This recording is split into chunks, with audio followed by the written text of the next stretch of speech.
ლიტერატურული კონკურსი ვილაპარაკოთ აფხაზეთზე იწყება, რომელიც აფხაზეთის კულტურის, სპორტისა და ახალგაზრდულ საქმეთა სააგენტოს პროექტია. კონკურსი წელს მასწავლებელთა პროფესიული განვითარების ეროვნულ ცენტრთან ერთად მეოთხედ განხორციელდება.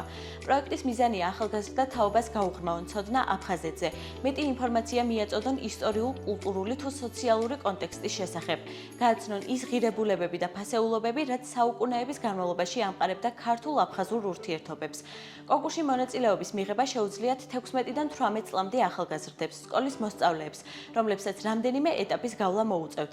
საკონკურსო განაცხადებიდან კონფიდენციალური ჟიური 10 კონკურსანტს შეარჩევს, რომელთა ვინაობაც 14 ოქტომბერს გახდება ცნობილი.